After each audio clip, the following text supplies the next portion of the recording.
Good evening, everyone. Welcome to our roundtable with Aden Durde. Aden, of course, the defensive coordinator for the Seattle Seahawks, an old friend of everyone here at NFL UK and in the UK. Aden, of course, has gone on to great things. There are many great international stories in recent years, but I think Aden's is one of the best of them. And I guess his fingerprints are still all over things that were left behind: the NFL Academy, the high school program in Loughborough, international player pathway, and of course now leading the number one Seattle Seahawks defense as they head into the playoffs. Aden, I'm going to take moderator privileges here. I'm going to ask the first couple of questions. Then, if everyone can raise their hand, I'll call on you. If we do like a couple each, and then we'll double back if there's time at the end for people so that everyone can get some questions in. First of all, I know you'll be fully focused on coaching from day to day, week to week. But do you think about how you inspire others and being an inspirational figure, Ads? It's a good question. I think sometimes you get reminded of it, like people text me from like different countries, UK, Europe, and like talk to me about football, talk about the opportunities, talk about ways to get there. And I think at those times you remind yourself where you came from. And there's always times during the week, I know it sounds crazy, but week by week, day by day, I kind of take little gratitude moments to think where I am, and it blows me away. Sometimes, like Saturday night when we played the 49ers, the atmosphere was so electric, and to know not where you've come from, but just sometimes to be where I am and where my feet are kind of blows me away. One more from me, then we'll go around the group. So, not necessarily something that you would put on a t-shirt, but can you tell me the kind of ethos of the Seattle defense? We see it every week. It's so good. It's so dominant. Is there some way you kind of describe yourself, some standard you hold yourself to? Yeah, it's really simple. Mike says it every day, 12 as one. We play like we want the teams that play us to feel like there's 12 players on the field, that everyone's running to the ball, everyone's hitting the ball, everyone's physical, everyone's locked in the same mindset. And he talks about that on a day-to-day basis. We echo the message, and I feel like the guys are really turning into the message. Perfect. All right. So as I call on you, if you can unmute yourself and ask a couple of questions, go to Jake from the Daily Mail. Thank you, Neil. Hello, Aden. Thank you very much for taking this time. You took over a Seattle defense that was the third worst defense overall in the league, second worst in rushing, and eighth worst in scoring. This season, it's the sixth best overall, currently at the end of the regular season, third best rush defense, top scoring defense. What would you attribute that turnaround to? I think it's just the day-to-day process of attacking it and understanding fundamentally what the guys kind of write down their goals, what they want to improve on. We look at defensive goals, set intentions on the day-to-day basis, and Mike's done a good job of us doing that on like every day. So you're working through OTAs, through training camp, season, how you improving at different parts of the season, how we winning that week. I think if you bring it back to the moment and you have clear goals and clear understanding of what you want to achieve, you'll get what you emphasize. And Mike set out the goals, and we've attacked them. And then one more for me before I turn it back over to the group. You've earned a bye as the number one seed, so you don't play this weekend. You get to the divisional round. It means more waiting. It also means that you don't know who you're playing in over a week. How is the staff, the players, everybody in the house approaching this week, knowing that you have to wait? What does the preparation look like? What does your weekly activites look like? That's a great question. I think you really have to look at it just like a game week and just say how are you attacking these things? What do we need to get better on? How have we been attacked? What fundamentally do we need to improve on? Look at individual players. What one thing can they work on? Every opportunity in this league, when you have time, is a time to improve. And I know it sounds like a constant message, but those are the things those consistent messages from our head coach has allowed us to grow, and we're on the same track. Thank you very much. Appreciate it. All right, let's go to Jack from The Independent. Hey, Aden, thanks for doing this. Appreciate the time. I just wanted to ask you a little bit about Mike and the season you spent together this year. Obviously a young coach, but somebody that is quite quickly and clearly acquired that authority. Could you talk a little bit about the methods he's used to command the room, and obviously an outstanding season, but during some of the tougher times, how he's adjusted the approach and got you on track? Yeah, it's kind of been a privilege to be around Mike, and like I think we've all grown together. Like we're all not, I wouldn't say we're all young, but we're all new in the things that we were doing, and it's been special to allow us to all grow together. I think Mike's leadership skills, he's honest, he's vulnerable, he demands, he chases edges, he pushes innovation. All these things make you kind of always think, how can you improve? How are you giving the players the best chance to win? And he guides us and we go attack it. And it's been like some of my best time coaching football being around him. I've really enjoyed it. And yeah, last one from me. Could you just talk a little bit about your home field advantage? Obviously notorious for being one of the more difficult places to play. Talk to us about the fans as well, and why it's so difficult to play out in Seattle. Yeah, and I will be honest with you, people have said it to me before I came here, but you don't understand it until you come. Like third down, 2 minute, the place is like, you can feel it in the ground. And like there's been times, especially, it makes me think back to the Rams game in the fourth quarter. Like you could feel like the crowd physically changed the players, like Sheed's play, like some of the third down stops, they changed them and changed the momentum of the game. But when the fans are behind you, it's different. And I can't wait to see it go in that next weekend. Excellent. Best of luck next week. Thanks. Let's go to Charlie from the Mirror. Hey, AD. Nick Emenwari. Nick Emenwari has been incredible this season, and the way you guys move him around, it gives you so much versatility, especially in the run game, right? Did you expect him to be this good this quickly? I think as you go in and you get a rookie, expectations are kind of, they're not dangerous, but it's not expectations. It's more like what can this kid do? How can you allow him to play fast? And then what's the development plan for the kid? And Nick you see his like physical traits and his physicality and his ability to play football, but one of the best traits I think is his ability to take in information and then execute it.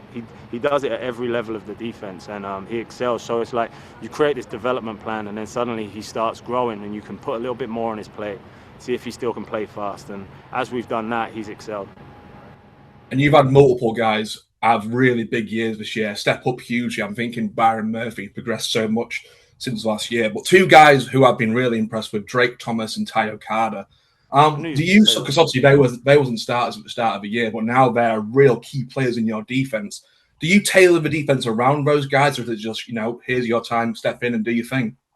No, I think as they came in as like young guys trying to do the right thing. And what you've seen is in this league, when you come in and you're maybe a backup or a role player, you have to own your role and you have to do it to the best of your ability. And what that does, it gives you more opportunity. And I feel like Drake and Ty have grabbed that by the scruff of the neck and ran with it. Like they came in, they owned their role, they made us a better defense, and then suddenly they start making plays, and then they start growing and being confident to make plays outside of the things they normally do, and then their role grows. And that is how you make great defense, because suddenly competition grows and people play better across the board. Amazing, thank you. Let's go to Cam from Sky Sports. Hey Cam, how you doing? Hey coach. Yeah, I'm good, thanks. Right. Appreciate your time. Yeah, I'm good, thank you. Just building off what Charlie said about Nick just then, how much of a focus heading into this year was being able to stop the run out of those nickel packages, especially given you're playing the Rams, you're playing the Niners, and the way they set up? How important and how much of a focus was that for you? Yeah, I think it's always a focus. I think, like, when you look at the stats, like, there's a lot of really good defenses that are middle of the table in the run game. Like, they still play excellent defense, they still stop points. But I think if you're really trying to create an identity and create a style of play, and you want to make it so it's hard for everything you do, you have to have the mindset that it starts with the run, because then it allows you to rush the passer, it allows you to do all the things that you see like the big stats and you see like the players that can excel in those windows, but it all starts with stopping the run. It all starts with hitting blocks, shedding, having great technique, and it's been a focus point from day dot when we got here. It's just a stacking process as we go through it.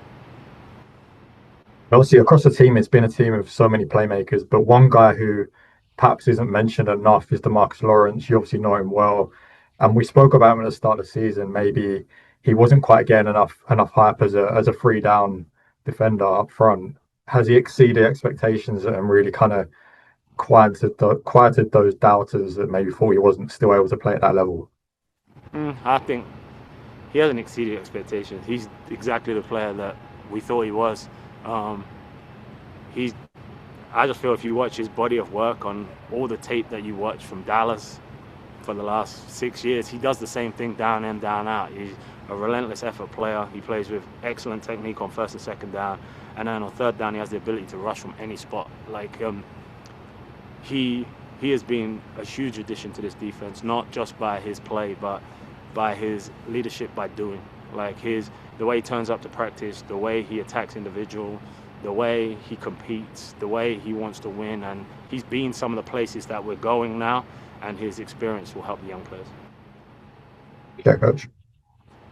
Let's go to Paddy from the Times.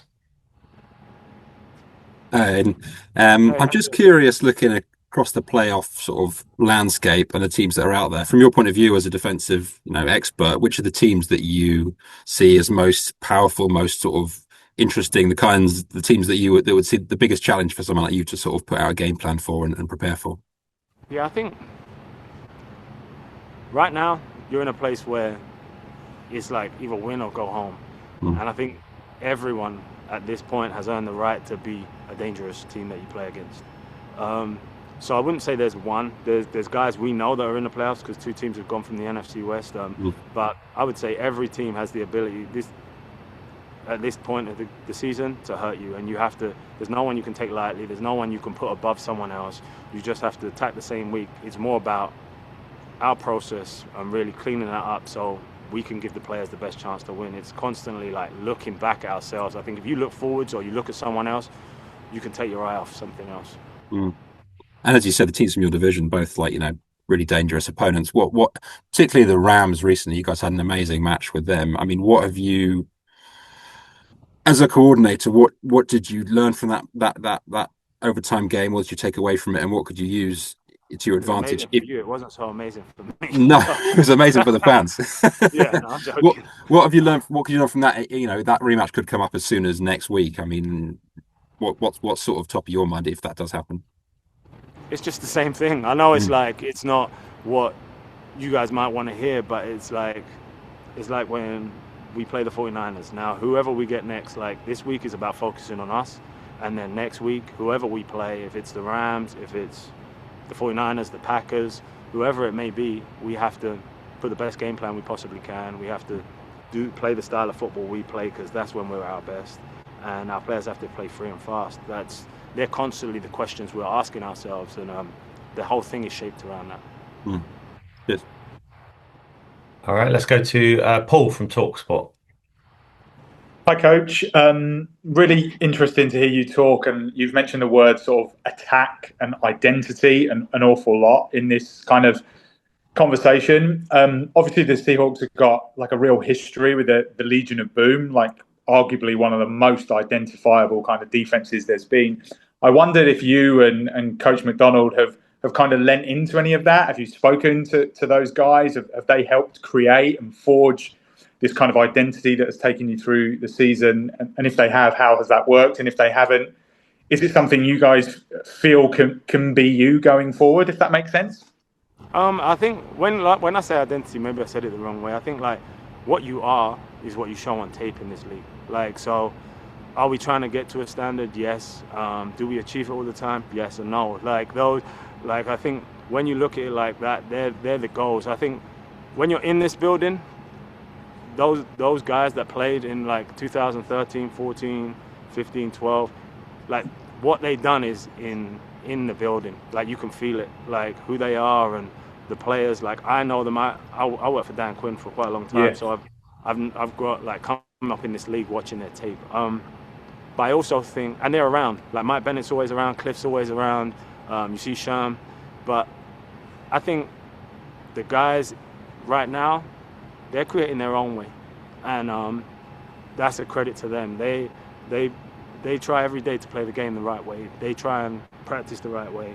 They try and show up and finish on the ball as a group. They play for each other, and I think right now they're in the process of creating their version of the Seattle Seahawks, and I think that's one of the things I'm most grateful to be around. And slightly following on from that, there's obviously been a huge amount of talk about the defense, and I've got a list of questions I could ask you about the defense, but I wanted to ask you a little bit about the offense too, which at different times has kind of really come to life, and obviously with the run game and with Jackson. How good is it for you as a DC to be able to go up against those guys on a kind of week-to-week basis, just in training, and how much has that kind of forged what you're about? Yeah, it's a great question. In training camp especially, like I think like a lot of the system that we play here is played throughout our division. So playing against it every day, understanding how it's attacked, understanding how to play it and what gives it problems help us. And seeing the run game, seeing the different blocks they can get has helped the guys, I feel, deal with those different situations in the season. Awesome. Thank you and good luck. Thanks. All right, just seeing no more hands up. But Hugh, do you want to come in from the BBC Sport? Yeah. So Hugh Ferris from BBC Sport, Adam. Hi, Hugh. Hi, AD. Nice to speak to you again. You mentioned the Legion of Boom, and I know that the 85 Bears were really important for you growing up. There have been so many storied defenses that are connected to being successful. When you're a defensive coach, how much do you think about how significant the role is that you can play to a successful team that might go on and win the Super Bowl? I think as you go through this, the biggest things I've learned in the last 2 years is that our job as coaches is to teach and connect and give the players the best opportunity to be the best versions of themselves, and the coaches really. And I think the guys here and myself are trying to do that every day. I don't think it's just me. Like I think, like Mike, me and Mike work closely on this, and we share our vision and on the defense. And the coaches like K. Scott, Jeff Howard, Hines, CP, KO, all those guys do it on a day-to-day basis. And I think that's really how you help these teams improve, is that if you give everyone the best chance and best opportunity to be the best versions of themselves in playing and understand how to play fast, then we have a chance. And I know you've gone a very different path to where you are now than some of the players that you're coaching, but you've had to work incredibly hard back from when you were watching the 85 Bears on the television in the UK. How does that journey that you've been on translate to those players, even if it has been particularly different? Because I suppose they've had to work hard each and every day under your tutelage. So do you feel like even though you haven't had the same path, there is the same story to tell?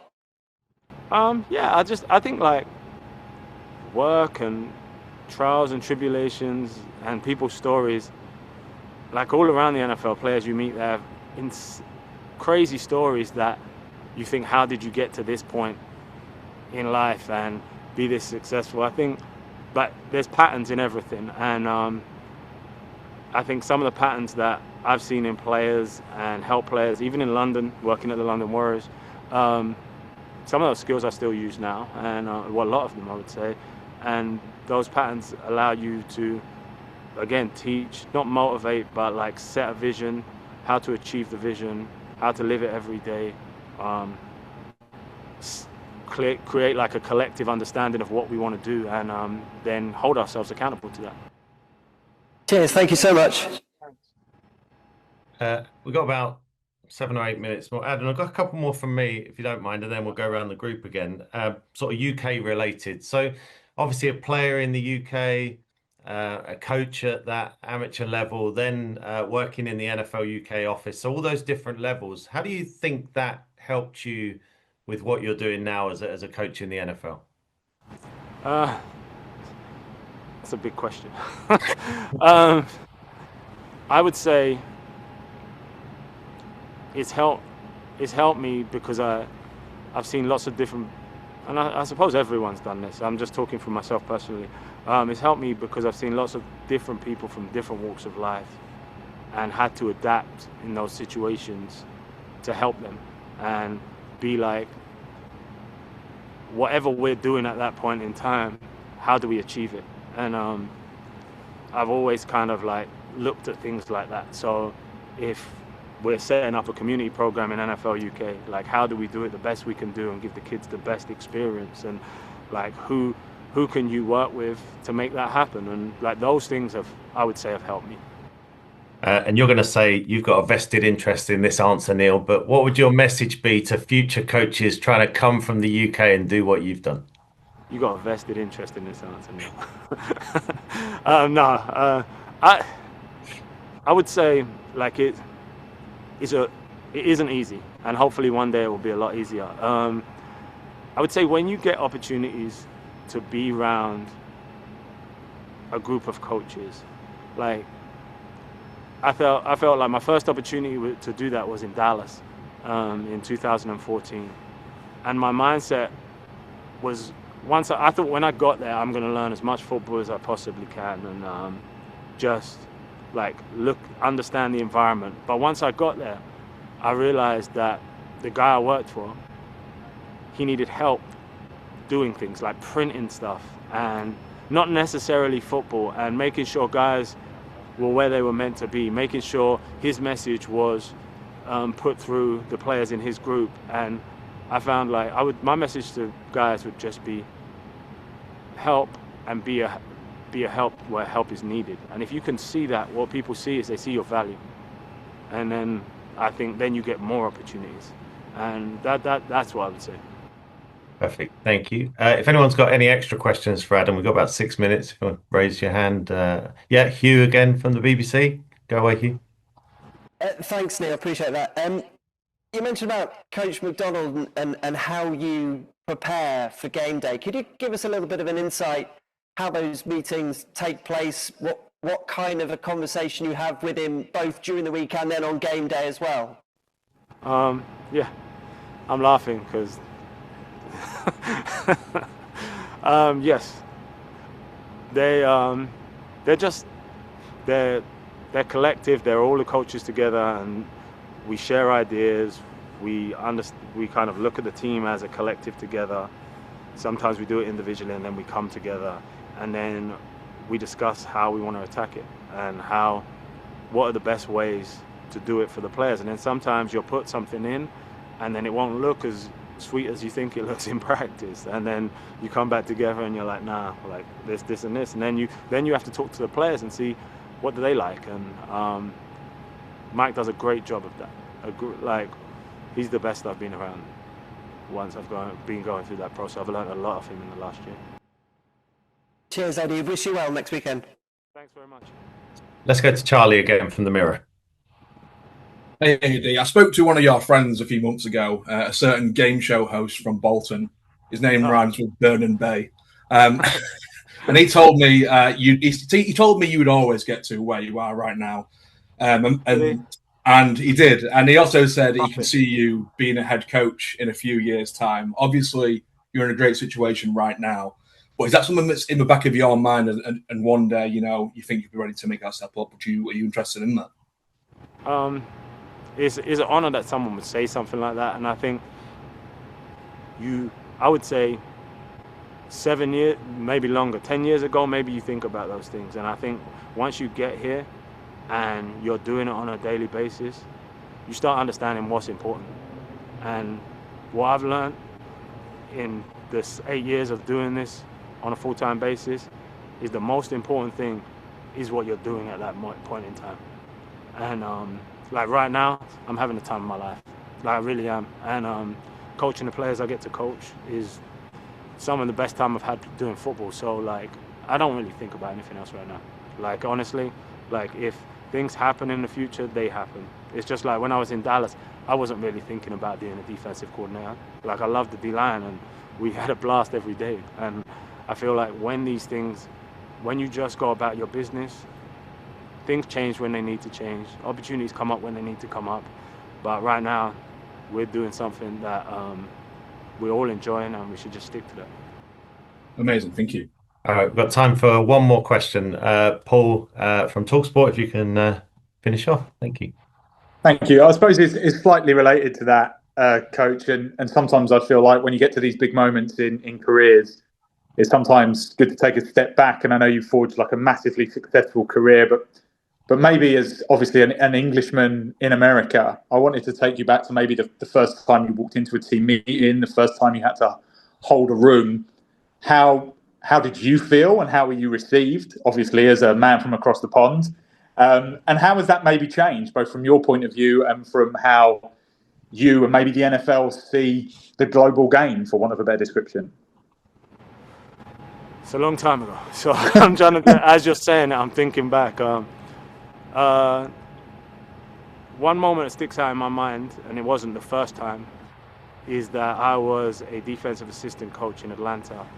And I used to, for the defense, I used to kind of run the Saturday night meetings. And DQ came up to me one time and asked me to do the team meeting. And it was the night before that team meeting. And obviously you're like, what? Like being in front of a team. And I think how you're received, I just think everything I've done, is not right. Like I've learned, like I make a lot of mistakes as I've been through this. I just try and be myself. Like that's what I've learned, is like honesty, vulnerability, sticking to what you know, being consistent. I try and be those things in front of the players and then away from the players. And normally, if you make a mistake and you're honest about it, people understand. Like no one's perfect in this game. Like things happen, you win, you lose, that's just how it goes. So like they're the things I've tried to do throughout. And that moment, I went up there and someone said that to me. So like I kind of carried it up with myself going into that, and then I've carried it past it. Thank you.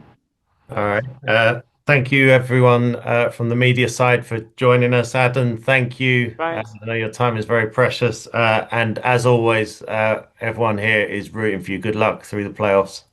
Thanks, guys.